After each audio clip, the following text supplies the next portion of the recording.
So since some pretty breakthrough discoveries were made just a few years ago, Namibia's push to develop its fields has been considered and strategic. Keen to leapfrog foreseeable hurdles and set itself up for success, it works towards its growth goals. It's been intentional in looking to more mature markets for insights into what works. And that's where Brazil comes in. Its offshore industry has been a pioneer in deep water exploration and production. And so our next session is sponsored by the Namibia Energy Corporation, which has very generously platformed that process of knowledge exchanged here at Africa Energy Week, so that all of us can gain more of an insight into Brazil's strategic expertise and get a sense of how best to tailor that to a Southern African context. Now, that will all be broken down by a panel that will be moderated by what I'm sure is a pretty familiar face to many of us, the AEC chairman, NJ Ayuk. But before...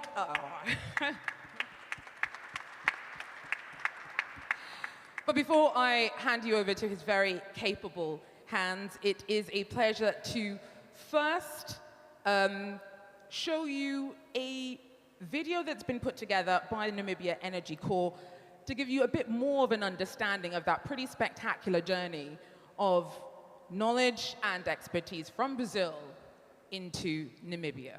Please take a look. So good. Fantastic, man.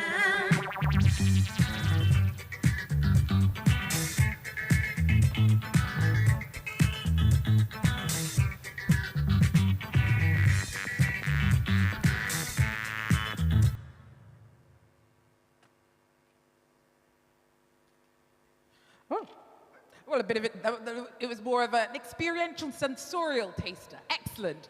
Well, now to give you a bit more of an academic insight into what actually was done, it's my pleasure to invite up Marcio Rocha Mello, the founder of Namibia Energy Corporation. Senor Mello.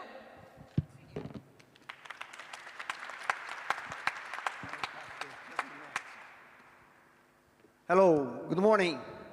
I have here one of the largest challenges of my life, to be more energetic than Ayuk. Okay, and I have it to be, because if not, I have to pay the dinner for him tonight. What is Namibian Energy Corporation? This company, the beginning, is an oil and gas energy company that was founded in Delaware in 23. NEC is a forward-thinking player in the ever-evolving energy industry.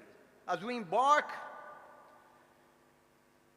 on this journey, we bring a vision that extends beyond the traditional paradigms. And paradigms is very important because we have in our DNA, and we help to broken the gas paradigm in Namibia. And now we have been driven to come back to our, we think that our legacy with the commitment of innovation, sustainability, and global impact. In our DNA, we start in Namibia, arriving here in 2004.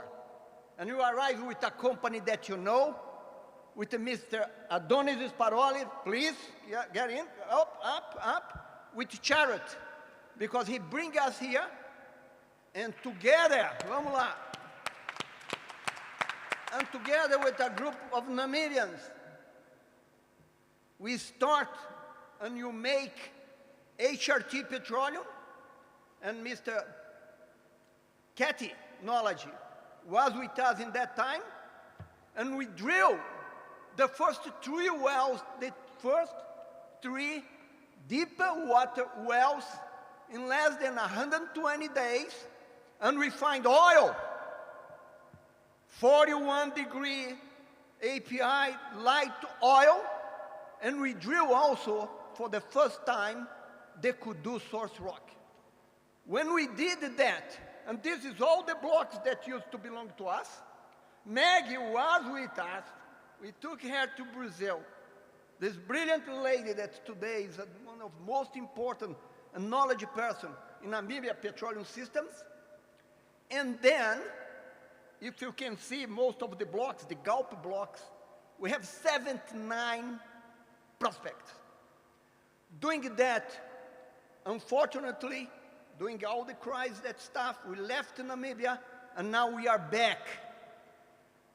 Going back, I tell you what is expecting us in Namibia. People used to be that I'm an exaggerated person, but I never lie. And numbers, attention, numbers didn't lie. My vision started in Namibia in 1998, when I published one book that get to the biggest price in the year 2000 in the United States, that put Brazil and Africa together. We are brothers in the journey of Angola, and I was in Angola in 1981. Petrobras was there. Sylvia, the director of exploration and production now from Petrobras, was with us at Petrobras during more than 30 years. Then what we expect to Angola in terms of oil in place? Around 100 billion barrels, that you give in a reserve about 30 billion, 25. But the only country, attention, the only country in the world, in the South Atlantic realm, that drill consecutively 15 wells, and in 13, all the 13 find giant oil accumulations. And this is what my brother here, come on up, come on, will conduct this seminar. Thank you. Go on. Thank you, Marcio. And you all call me crazy. You have to be more energetic. I just met my match. But it is always a great privilege to get to discuss Namibia. Pre-salt waters, there is always a correlation with Brazil, and in seeing how geology does transcend borders, doesn't have any barriers. I think we'll be listening to some presentations this week where you talk about basins without borders. And Marcio, that Namibia great story combined with Brazil and some of the success that has been going on, you could not have really envisioned that without somebody in this room that has been a huge part of that success, Phil Birch. He has been an amazing, amazing driver for Namibia, for exploration in that country. And Phil, it's an honor to have you here, that we really see you here. But also looking at Namibians that have really charted that path, encouraged a lot of people to be part of that journey. What's knowledge? Knowledge, you know, I'm saying some nice things about you. They're going to cut you out tomorrow. So I don't know if I need to say anything nice about knowledge, but knowledge has been a true driver when you look at Africans really being able to take on this industry and be part of it. I remember days when nobody wanted to promote that country. Marcio was in Brazil, but knowledge was always there in every meeting, sitting and carrying that Namibian flag and say, it's possible. And I think we are here because people like him believed and said it's possible, in spite of the insurmountable odds, in spite of everything that was put against them. And today we have a great Brazilian company. And who knows anything about FPSOs? Where's Usman from SBM? He knows. I mean, if you read the news, there's one company around the world that just keeps putting out FPSO tenders every other week. I don't know where you guys got that money, but there's so many FPSOs being done by Petrobras, and it's an amazing story that you see out there, especially for this industry at a time when most people are not looking at. That's why I'm very happy to have this conversation. It's not just about Namibia, but it's about what's going on in Angola. It's about the potential, what's going on in South Africa. Godfrey, it's really an honor to have you, the CEO of the South African National Petroleum Corporation. And we also have Ricardo Van-Deste, the CEO of Exploration and Production from Sonangol. But really, it's always inspiring to have Sylvia Maria Couto dos Anjos, the special advisor to the president of Petrobras, who was supposed to be here, but had to step aside because of other duties in Brazil, and she's also the director of exploration and production. But an institute that really guides Brazil's petroleum development. Claudio Nunes is here, the executive director of exploration and everything. So I'm very happy we got this guy, Godfrey, to be here because he can't even get Shell to shoot seismic because he got a few people from Scandinavian saying that we cannot really shoot seismic. So Godfrey, you're going to take care of these people so we can go ahead and shoot seismic and turn you into Namibia, you know. I mean, Maggy Shino, she needs no introduction. She's a sister. She's a giant. And Marcio talks about having energy. You don't beat Maggy with energy. No. You know, you call her, she calls you at 1 o'clock. She needs them like, Maggy, go to bed. You know, but that's always Maggy. So we're going to get right to it. And I'm going to start with Sylvia. I think, Sylvia, a lot of people are looking at this and saying, why Brazil? What experience do you have, or what have you experienced in Brazil that you could share with Africa, but also Angola, Namibia, and also South Africa? And I think some of the challenges that Petrobras did face in the Santos Basin, and how can Namibia, Angola, and South Africa kind of manage those hurdles so that they can actually learn from you to go forward. Okay, good afternoon. It's a pleasure to be here. Thank you for the invitation. And I'm very pleased to be back with Petrobras, coming back to opportunities in Africa. And before I start specific to the question, I'm gonna make a long story short, but Petrobras and in Brazil, just to have Petrobras was founded and started operation in 1954, and we are celebrating 71 years. We started in 54, and there is, just to have an idea, there was no geology courses in Brazil. So Petrobras, it was a motivation to start geology classes in Brazil. So exploration start with foreigners from different companies, from Standard Oil at the time, to bring to Brazil a group of geologists to start exploration. And they stay for 5 years. At that time, Brazilian petroleum geologists started being formed. And it was so rare that the president of Brazil received the first class of geologists. Can you imagine? And since then, in '61, in fact, the first ideas to develop Paleozoic basin was not very successful. And this new generation of geologists formed with training in Brazil and also outside Brazil. And we found the first field, it was onshore, but it was a giant field in the northeast Brazil. That it was a really enthusiastic moment. And at the time, the strategy was, where do we follow this occurrence of oil and what's going on in the world? At the time, the deltaic environments was the key elements, like Gulf of Mexico, Nigeria, and then to drive exploration in Petrobras to go offshore. So we have the first discovery offshore in 1968. And it was in Northeast. It was very difficult. The economics, the guy from the economics said it's not economical. But the group of geologists said, if you don't know how to produce, you have to learn. So I think it's one of the messages is, if you don't know, you cannot evaluate. So you have to learn. So capability, training is critical. So we insist, and that was the first production offshore, and it was produced since a few years ago. And that was the knowledge necessary to go to Campos Basin.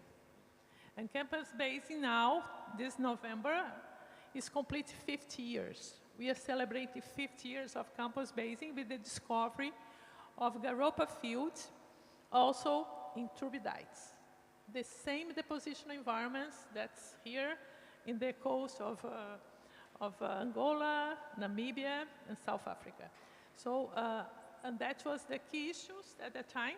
So what I'm talking is, as you know the basics, as you knew about the positional environments, you know that the turbidite was going deeper and deeper in the present day deep water. We need to get technology to go deeper. And so what drove that was the geological model and the geological need to go deeper. So we have technology again and capacitation. So I think that was a key issue. One very important thing that happened at the time, we have discoveries in Campos Basin, but at that time we didn't know yet the complete understanding of the petroleum system. And I'd like to address a very important note. Even with the discoveries, we didn't know yet completely. We're not quite positive. In fact, we are wrong related to the source rocks. And so the geochemical understanding of the real source rocks and the real petroleum system was key for us to keep on with the discoveries and be able to go to Santos Basin. And I'd like to address that Director Estrela at that time, and also the geochemical guy, Marcio, was one that was leading the idea to find and discover and realize what was the source rock on the petroleum system. So the basic, and as we go deeper, so we start getting awarded, like OTC awards for going deeper, and many fields were discovered, giant fields with Marlim, Albacora, Roncador. So Campos Basin set up the necessary understanding and knowledge that enable us to go to Santos Basin. And Santos Basin, completely different, as you ask here, in particular. So we have the fundamental principles and knowledge in Campos that gave us the possibility to go there, to Santos. And then we had not only deep water, but a strong and thick layer of salt, which was, at the time, a very drilling challenge. It was hard. The first well, another thing was it took more than a year to drill. Expensive well, and that's another message. Knowledge, I think, knowledge, technology, but also will have to be a purpose and a real objective.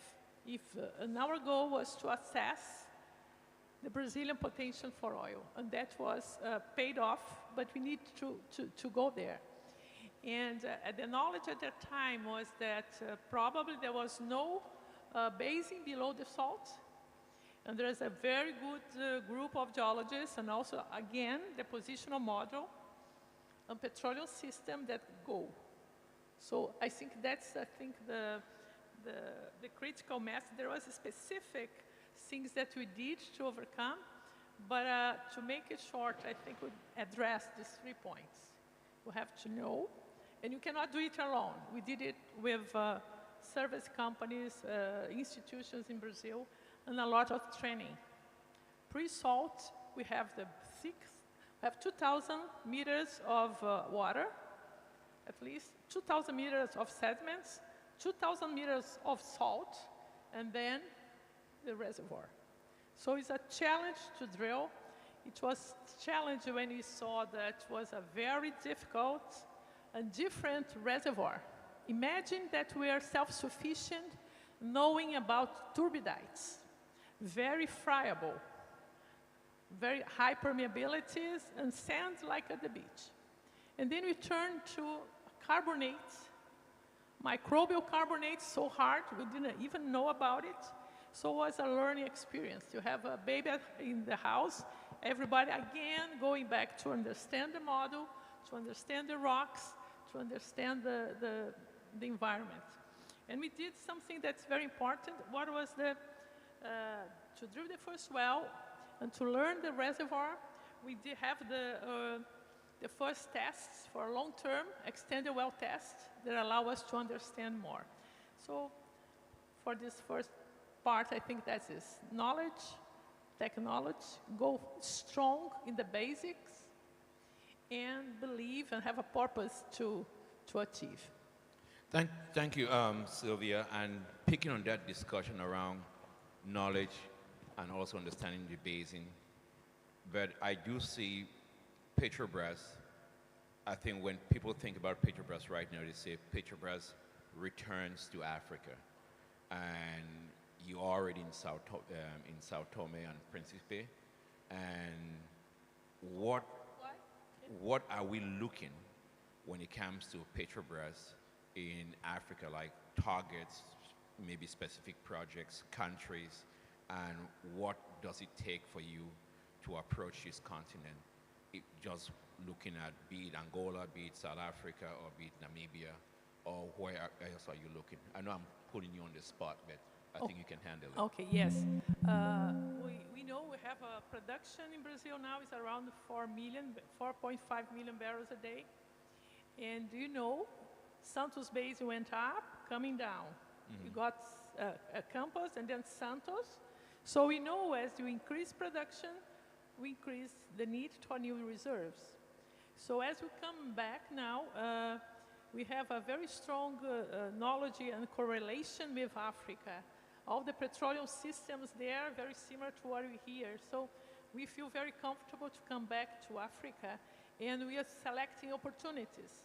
We start now in South Africa and São Tomé and Príncipe, but we look forward to go to Namibia. When are you signing the deal in South Africa? What? When are you signing the deal in South Africa? Yes, very recently with Total, we have part of a percentage in the Godfrey, farming. if she leaves here without signing that deal, I would personally hunt you down. But, I told him, I'm just telling him that if you don't sign the deal before you leave here, I'll hunt him down. Yeah, okay, so our idea, we are here to look at the opportunities, and we have a historical approximation with Africa and all these countries. We have several. What about Namibia and Angola? Also, we are looking opportunities, and then we'll be able to come back. I hope so, and I really expecting that. Okay, we need to. In my position, we keep production, but we need new reserves. So Africa can help us. You know, I'll go a little bit off the script, so you expect that of me. But I'll push you again, let me think. Okay. But as we move, I'm trying to get the other panelists in. It's really important. We have here with us a sister that has really made a very strong push for Africa over the last few years. And it starts with seismic. It starts with geology. It starts with really just going outside your comfort zone and just saying, Africa is important. We're going to give you a chance to explore Africa with seismic. And brought her alliance. They call something different these days, but they're even better.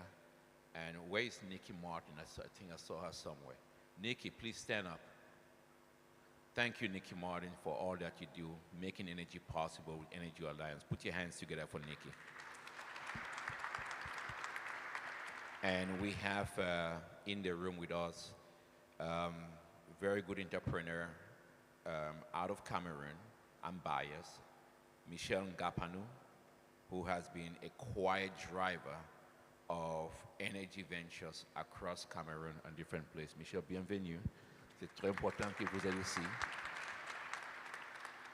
But Maggy, before we talk about money, I'm going to go between Maggy and Ricardo and Godfrey.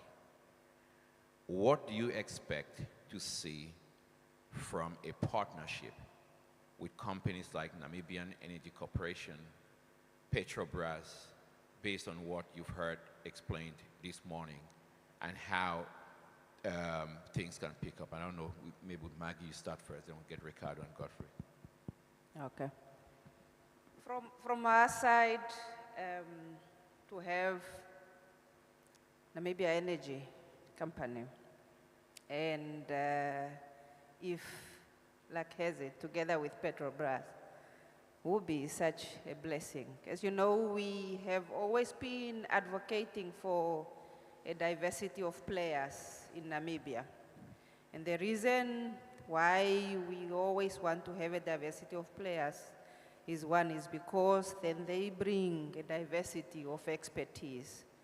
We have worked very well with the companies that we have, but what needs to be understood is that the Namibian petroleum potential is so large.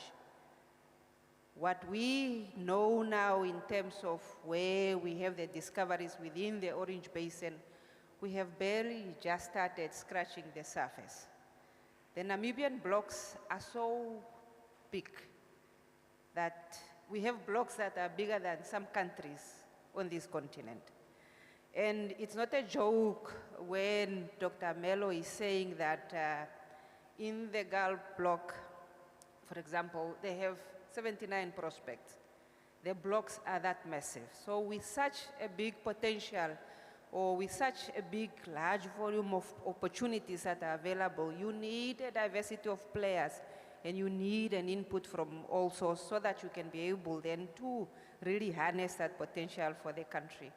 What we are looking forward to, especially in collaboration then with Namibia Energy Corporation, is really maybe the establishment of a Namibian Center of Excellence. And this has been a conversation that we have because we see the work that they have done in Brazil and what it has done in terms of opening up the potential of Brazil. With a center like that in Namibia, it would give us an opportunity then for us to be able to really take the examples or to make an example of what we have seen within the Orange Basin and replicate that success within the Luderetz, within the Walvis, within the Namib Basin. Because what you need to do is to chase a signature once you have found it. If you all know what happened is that we have been drilling so many dry wells in Namibia. The petroleum system elements are there, but the timing and the migration pathways, we haven't actually been able to really capture them in terms of where the location is. Another challenge that has been with Namibia was that we have also had volcanics chasing us on a goose hunt chase all around the Walvis Basin. And with this Center of Excellence, when it comes to Namibia, we're planning then to have all the data that we have acquired, put them into one basket and be able to then look at them from a regional perspective, be able to incorporate the signatures and the success that we have seen, the basin floor fans, how they behave now. We now know what are volcanics. We now know also what is a direct hydrocarbon indicator in Namibia. And therefore, with a center like that, that will then enhance the exploration aspects of the country. What we are also aware of is that we know that as a country, we don't have the luxury of time. We have the energy transition chasing us, knocking at our door. And therefore, we need to design work programs for projects that are accelerated and that enables Namibia to really harness the full potential of the resources timely. With a center, if we then be able to work together with the data being combined in one instrument, we would therefore like to be at the fore as a government of the interpretation and the analysis that are being done, and being the one to design the work programs that the companies can come and execute, so that then we expedite the exploration agenda as we have it. With that being said, we also would like them to see that when companies are coming in, the Namibian government with NAMCO will be at the fore also of leading this exploration. And once we have done that, we will then be able to see that the giants that we are seeing in the deep water We are seeing the prospects that are similar in the ultra deep water, mid deep water, and also in the shallow water. But it takes a lot of analysis that need to be done. We need some data to be incorporated, and we also need technology, new technology, to be then applied to this data so that we can then be able to de-risk this prospect and get the bids to be dropped much faster. I think with that approach, with the conducive environment that we have created as government, with the relationship that we have between MME, NAMCO, and the license holder, we will then be able to really capture the synergies that we can build with all the partners that are in Namibia so that we can move a bit faster. Thank you, Maggie. But I would like the same question to be addressed by Moagi and Ricardo. Whichever wants to go first. Okay, thank you very much, NJ. I think from South Africa, I mean, SANPC, which is our new national petroleum company, really just started. If you look back, we have not had a lot of exploration activities in South Africa. You look at the countries around us, I mean, massive gas in Mozambique. The Orange Basin in Namibia is exciting the world. You've got Angola around us. And for me, the way I look at this, I look at the Southern Africa as an economic hub. And I think we're going to need, across all these countries, to look beyond individual countries' borders. And when you look at what the Brazilians have done, you've got a deep experience in ultra-deep water operations. And recently, we had total discoveries in Mossel Bay, Leopards Play, and Belparda. Those are pretty challenging operations, and I think with your experience and, of course, the technologies that we have developed over time, I believe that this presents a golden opportunity for us to work together. Are you guys going to meet right after this and put that deal together? Yeah. I think actually I was going to give her a pen to sign on a dotted line to, to come to South Africa. Ricardo. So that would be greatly helpful. Thanks. Thank you. Thank you, AJ. You should be conducting this panel in Portuguese, huh? Because out of 6 panelists, 4 are Portuguese speakers, huh? So we'll give you a express Portuguese course next time so that you can moderate. Guilty. No, Brazil and Angola share a lot of similarities, but there are 3 that I like the most. Geology, very similar geology, especially in the pre-salt. Most of our production comes from offshore fields, more than 90%. Most of oil and gas reserves are within deepwater reservoirs. So these are the 3 I like the most. Of course, we have a lot of experience in deepwater reservoirs. We have a lot of FPSOs in Angola, and we're bringing new FPSOs. So both Brazil and Angola have a lot of experience in developing deepwater reservoirs. But you have one fundamental difference, and that's the pre-salt, okay? The pre-salt has been the main driving force behind the Brazilian production growth. It's home of some of the largest discoveries in the past decade. Now, when you go to Angola, we still have to make a significant pre-salt discovery, even though we've drilled exploration wells in the pre-salt, and we continue to explore that frontier, but we still have to make a significant discovery.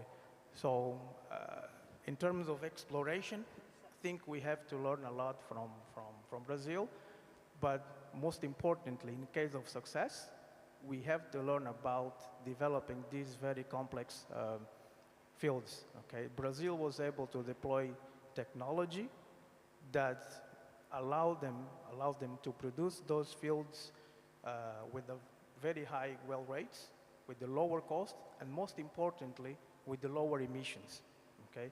So this is an example for every country that has or should or will have pre-salt discoveries. Ricardo, you're talking a lot about emissions. We'll have a separate conversation about that. But Sylvia, I want to bring you real quick because I got to go to Claudio. But very briefly, you've heard Ricardo, Godfrey, and Maggy. Where we go from here? Can you comment on what you just heard from them? Me? Or Marcio? Just tell one thing for you. We don't have a pre-salt in Namibia, but we have the post-salt. And we Campos Basin, that is before pre-salt, was the vector of all development of Brazil, is just the turbidite systems that we have in Namibia, in Angola, and in South Africa, and it's giant to super giant.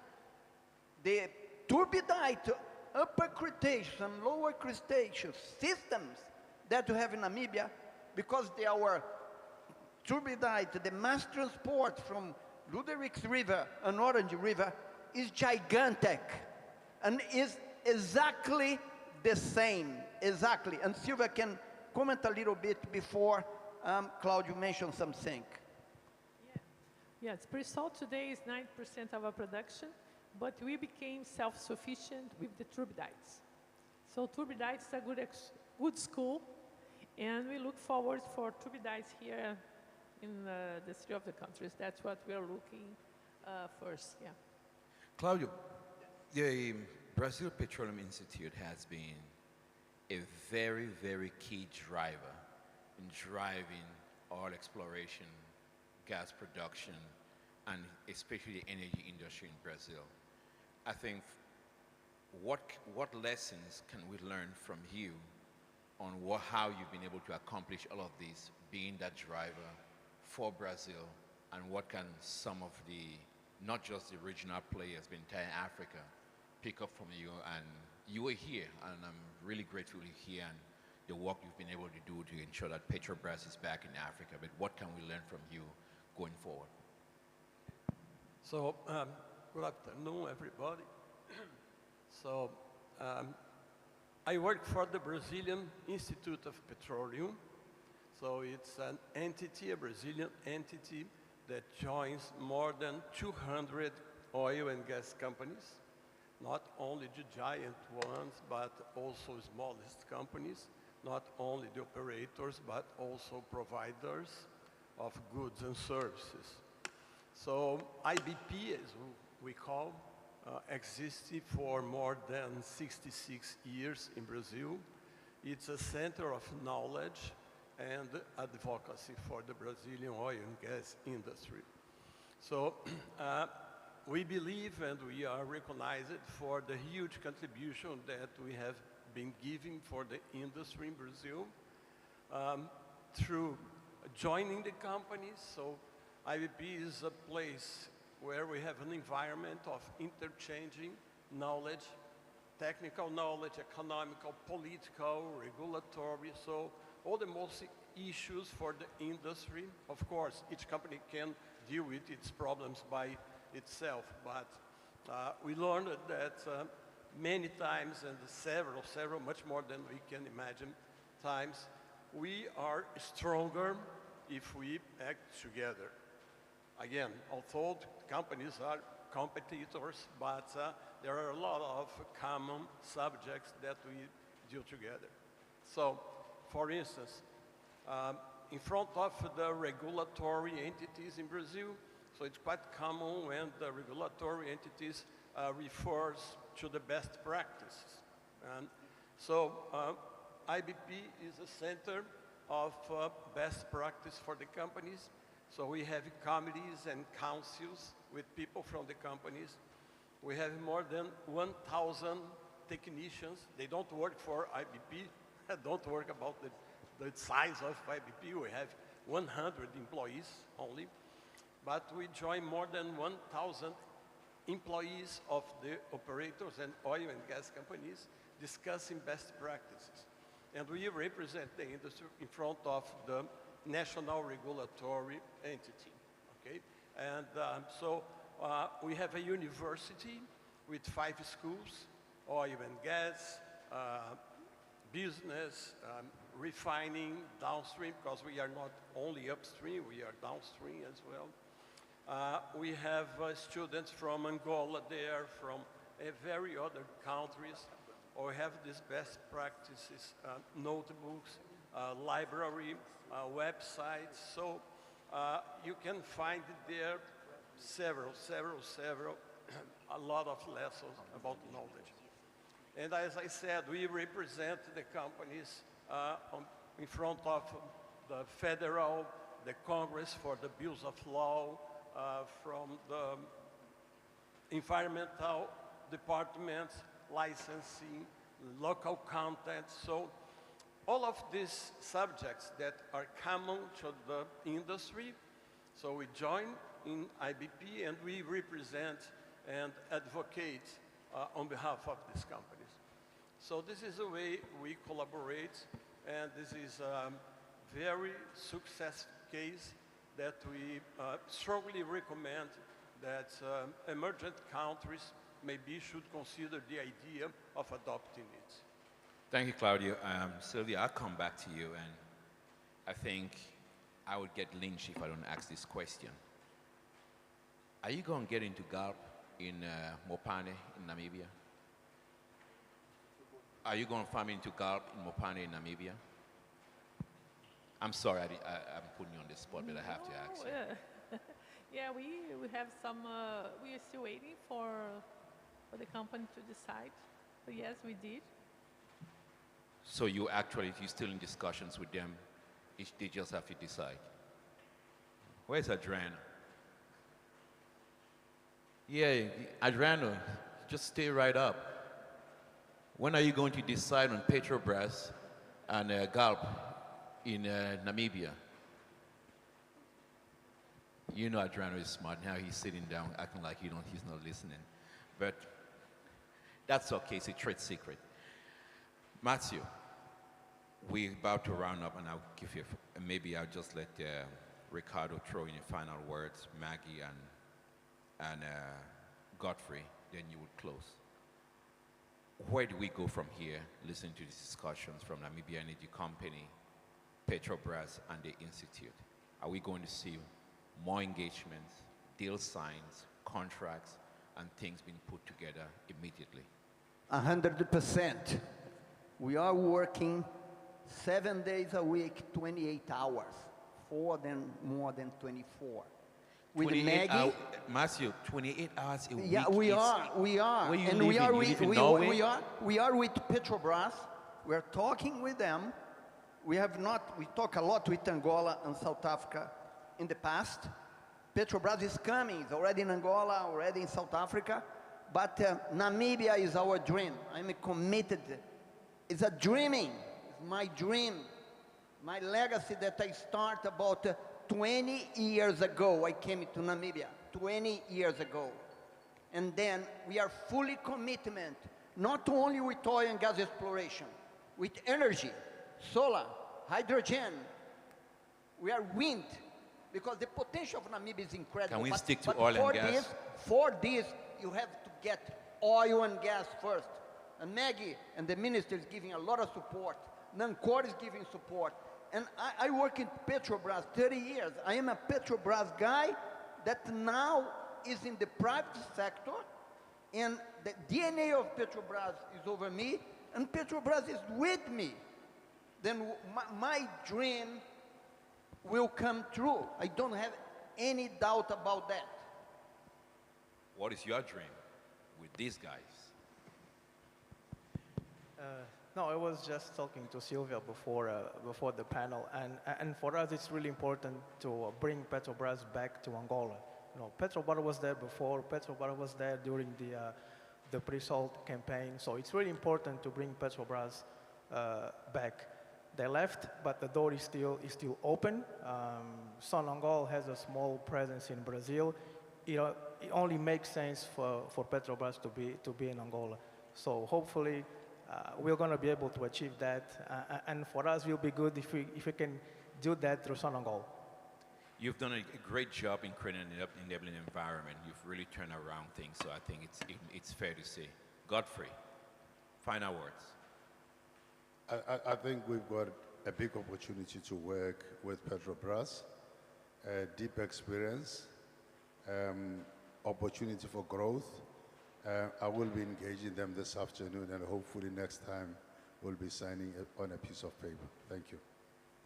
Ali, Sylvia, I see Alice from Eco Atlantic here. If you have any doubt that you can operate in South Africa, you might want to talk to that blonde hair girl over there. She's too shy, but she's okay. She'll talk to you. And she gets right in the community and she figures out how to deal with South Africa. So you probably need to be talking to her more than Godfrey. Maggy. Afraid of making this a race against who gets a bigger piece of Petrobras, but we all know how Namibia always position itself, so I would not even go there. But what I want to advocate is just for, as a region, we have a lot that we can offer and we have a lot that we still need to do. But the focus, as has been said, should really be now on research and development. But research and development, that must be done in countries, within the region, and cooperation between the countries. But this we cannot do alone as the states. We need the assistance of a diversity of players, as I have said. Petrobras, ExxonMobil, Shell, everywhere in Namibia, in Angola, in South Africa, the whole region, so that we can really take advantage of the massive resources that we have underneath, so that we can get that energy independence that the whole region needs. For Namibia, we are ready. We have been ready. As I said, we want to emulate the success that we have in the orange. We want to make sure that we open up not only the Namibian side of the orange, the South African, the Luderates, the Walvis, and the Namib, that we are working together with Angola. But in order for us to succeed in this, we need to all work together in terms of really driving that research and development to be in country and make sure that technology and innovation is a cornerstone of all our exploration now going forward. I'll give Marcio the last word and Sylvia before we go. We're out of time, but briefly. I would like Sylvia, and after I go through, after you, go one final word. So thank you first. And somebody asked me here what Petrobras can bring to all these countries. First, we are pretty much interested to come back to Africa countries here. Namibia, we're not there yet. We have been to now Africa, South Africa and Angola. And what we bring, we are a state company. We have the knowledge, the technology, but most of all, we have a completely need and, let's say, commitment to work together with the countries we operate. I think what we do in Brazil is to stimulate the development of the country. It's part of our DNA. So wherever we go, we have this strong need to be together with the governments to develop the countries. I think that is, we do that in Brazil and we do that wherever we go. Okay, I'm closing. You're not, I am. Okay. I'm moderating. You just... Then first, I want to ask applause to this guy because he's the whole engine of Africa Energy Week. And all the people that support him. It's a fantastic group. Thank you guys very much to be here. Of course, I have to say that. Sorry about that. IBP that are with us in the infrastructure. You don't, in IBP from now are partners of Africa Energy Week. We're taking them back here and Ayuk to Brazil. And what I have to say to you, we have a commitment. We have a dream to fulfill. And I guarantee with you very soon, this will come true. What we have in Namibia, in South Africa, and in Angola is the same what we have in Brazil. Is exactly the same petroleum system. Is exactly the same culture. We have been together 153 million years ago in the Pangaea, then I want to get the continent and bring it together again, but not in 143, 45, 53 million years, in 1 year. Thank you very much, guys.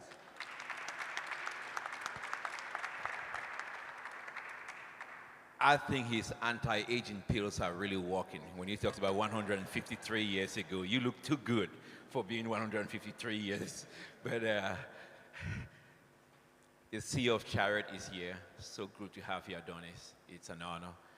We have the next panel coming in. But this is an amazing, amazing discussion. I want to thank all the panelists to having this discussion. We have 2 things we got to do. Sign, baby, sign, so we can drill, baby, drill. All right?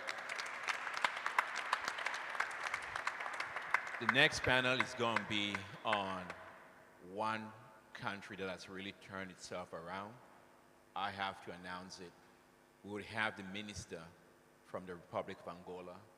She's having a discussion with a real big celebrity. Somebody who has really driven oil markets, and we're so happy to have her here. Amina Bakre from Energy Intelligence. Where's Amina? She's right in the back. Her complexion doesn't give her the protection, but she's good, and she's going to lead that discussion. So if you want to stay, you could stay on the Angola discussion, but I really want to thank everybody on this panel. I thank everybody for supporting. Let's go. Petrobras, Namibia Energy Company, Brazilian Institute of Petroleum, Namibia, Angola, South Africa, and any other regional players that's here. It's time for us to get deals signed. That's really what makes sense, and no more delays. Let's move. Thank you. Thank you, Marcio, for doing this.